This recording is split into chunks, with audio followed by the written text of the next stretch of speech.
brain neuroplasticity and how it benefits us. Picture this. By the time you finish watching this video, approximately 700 new neural connections will form in your brain. 700. That's more than the population of a small American town. And each of these connections represents your new potential, a new opportunity, a new skill. What if I told you that someone who couldn't speak or move after a stroke could be taught to walk again, communicate, and even drive? That an 80-year-old grandmother from Boston can learn programming?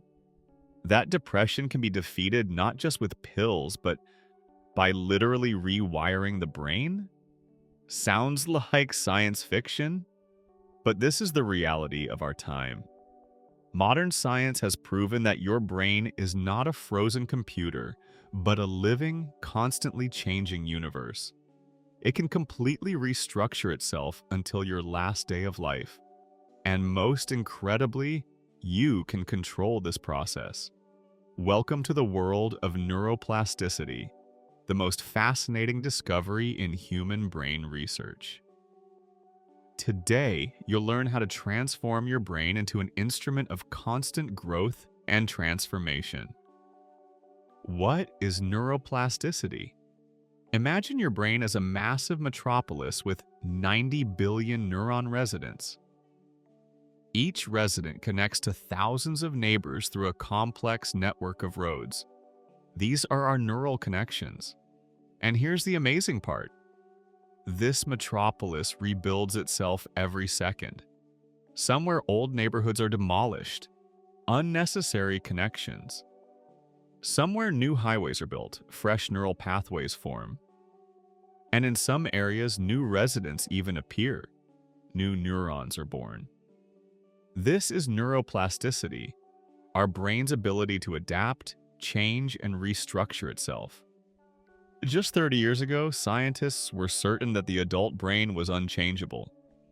What you had was what you got. Born without mathematical abilities, you'd stay that way forever. Suffered an injury, function lost permanently. Dead is dead. That's what 20th century neurobiologists thought. Today we know they were wrong. Your brain changes constantly. When you learn a new language, specific areas literally expand. When you learn to play piano, specialized neural networks form. When you overcome fear, the emotional response system restructures. Today, you'll discover 4 key things. First, exactly how plasticity mechanisms work at the cellular level. Second, how the brain recovers after trauma and disease. Third, how neuroplasticity helps us learn new things and change habits. And finally, how to create ideal conditions for transforming your brain. Ready to peek into the amazing world of your changeable mind? Let's begin our journey.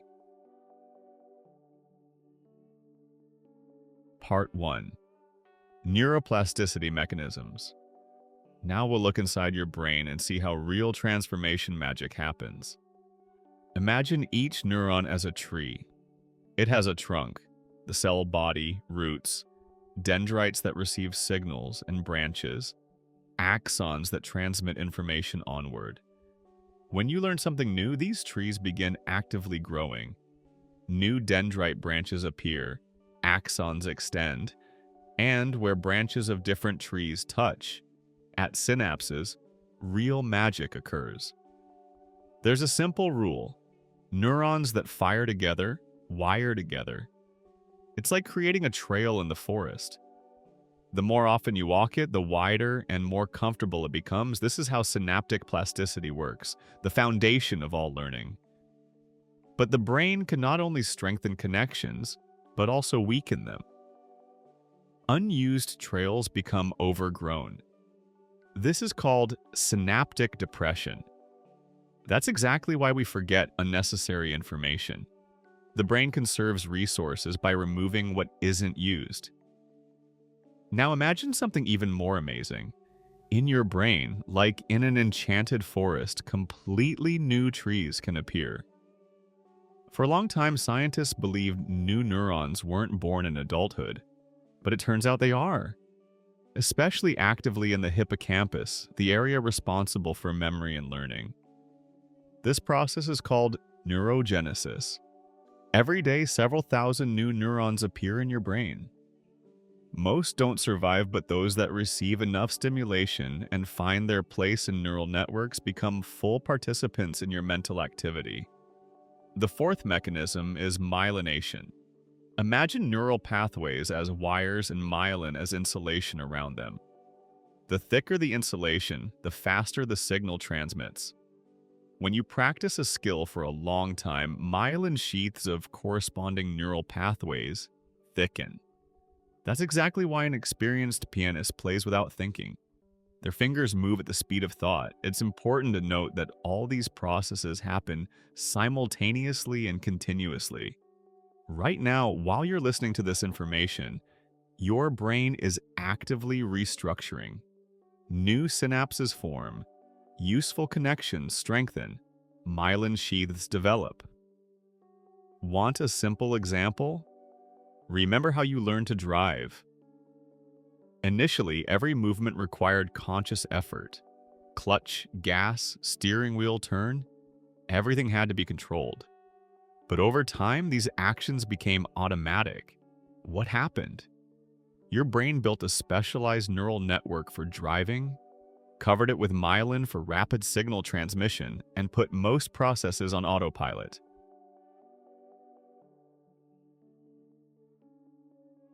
Part 2, Recovery through Neuroplasticity. Now, a story that demonstrates the full power of the human brain. Imagine a middle-aged man from Chicago who, after a stroke, can't speak, barely moves his right arm, doesn't recognize loved ones. Doctors shake their heads. The damage is too extensive. In their opinion, chances are slim. But a year later, the same person drives a car, works on a computer, communicates with family. How is this possible? The fact is that healthy areas of his brain took over functions of damaged sections. It's as if residents of a destroyed city district moved to neighboring areas and continued their work. Neurologists now call this the phenomenon of vicarious functioning. The brain seemingly understands, if the left area can't process speech, let's teach the right area to do it. An amazing restructuring begins. Of course, this process requires intensive work. Imagine needing to teach your left hand to do what your right hand did your whole life. Initially, it would be clumsy, slow, but each day, better and better. This is exactly how neurorehabilitation works. Sensory compensation looks particularly striking. In people who lose vision, connections in auditory and tactile cortical areas strengthen. The brain redistributes resources. Sections that previously processed visual information switch to analyzing sounds and touches. Have you ever wondered how a blind person can determine room size by the echo of their footsteps? Or how a visually impaired musician distinguishes the finest melody nuances? This isn't compensation, it's a real superpower the brain develops using freed resources. But most amazing is age-related neuroplasticity. For a long time, scientists believed that after 60, the brain loses its capacity for change. This proved to be a myth. Elderly people can master new languages, technologies, even musical instruments. Moreover, active learning in mature age protects against dementia and Alzheimer's disease. It's like regular muscle training. The more you load the brain with new tasks, the stronger it remains. Part 3. Learning and skill development. Every new skill is an architectural project for your brain. When you decide to learn, say, guitar playing, real construction begins in your head. New neural highways are laid. Entire districts of specialized connections are built. The learning process goes through 3 amazing stages. First, your brain switches to panic mode. Huge areas activate, as if trying to solve the task with everything at once.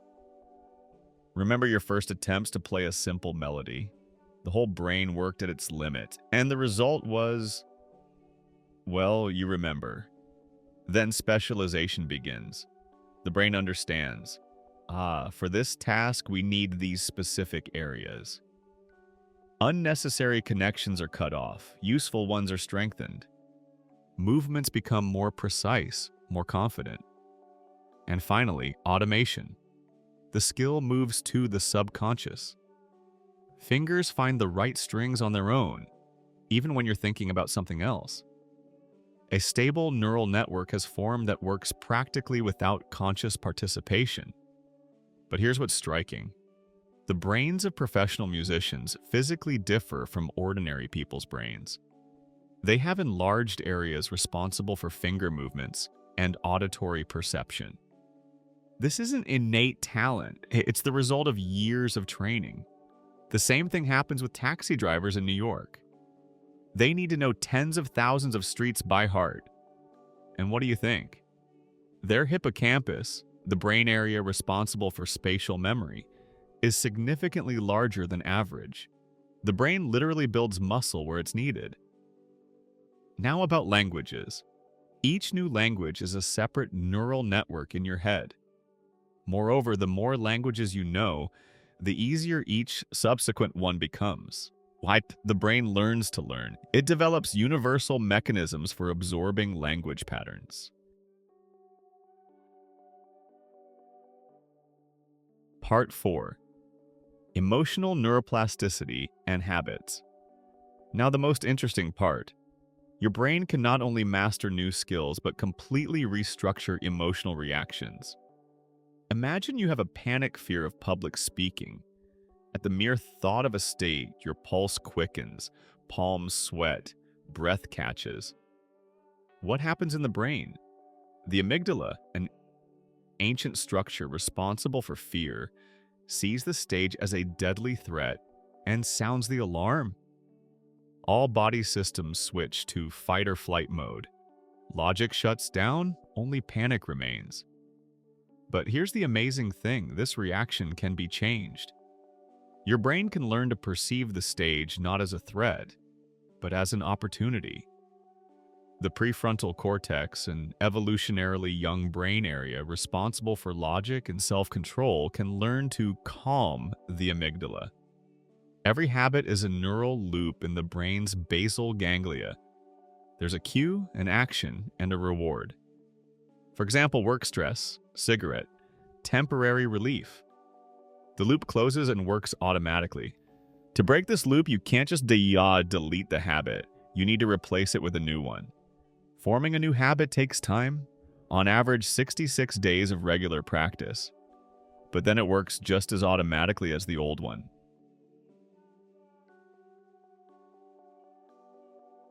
Part 5. Optimizing neuroplasticity. So we've reached the most important part. How to turn your brain into a machine of constant development? How to create conditions for maximum plasticity? Let's start with the foundation, physical activity. When you exercise, your brain literally bathes in a cocktail of beneficial substances. Oxygen flow increases, good mood neurotransmitters are produced, new neuron growth is stimulated. Most effective are aerobic exercises, running, swimming, cycling. They trigger neurogenesis in the hippocampus. Just 30 minutes of brisk walking can increase learning ability for several hours. Next, sleep. This isn't rest time for the brain, but a period of intensive work. During deep sleep, memory consolidation occurs, new connections solidify, unnecessary information is erased. 7 to 9 hours of quality sleep are critically important for plasticity. Nutrition also plays a key role. Your brain is the most energy-consuming organ, using 1/5 of all calories. Omega-3 fatty acids from fish build neuron membranes. Antioxidants from berries protect against damage. Magnesium from nuts helps signal transmission between cells. But the most powerful plasticity stimulator is novelty. The brain loves new experiences, facts, environments. Every new experience forces it to create fresh neural pathways. Social connections are critically important for plasticity. The brain is a social organ that evolved for group living. Quality communication, new acquaintances, joint activities, all are powerful stimulators of neural network growth. The principle is simple: use it or lose it.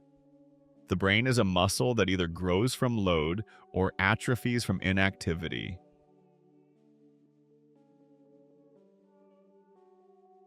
Conclusion. So we've completed an incredible journey through your changeable brain. And now you know the main truth. You are not a prisoner of your genetics, not a hostage to childhood trauma, not a victim of circumstances. You are the architect of your own brain. Every second of your life involves a choice. Which neural connections to strengthen, which to weaken, which to create anew.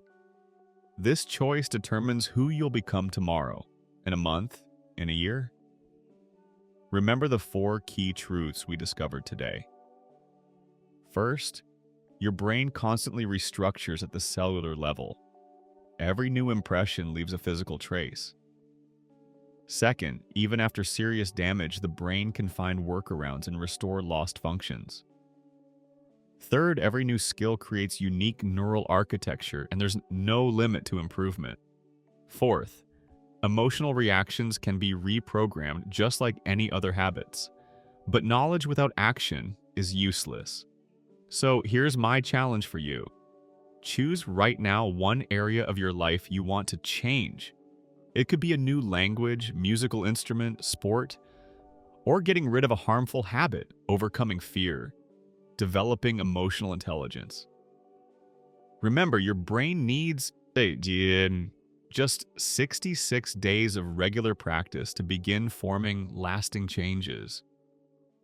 66 days is nothing on a lifetime scale, but it can change everything. Your brain is ready for transformation. Are you? Start tomorrow. No, start today. Better yet, start right now. Subscribe to the Psychology Insights channel, like if this material was helpful, and definitely write in the comments, what change will you start implementing today? Your transformation story could inspire thousands of other people. See you in the next episode.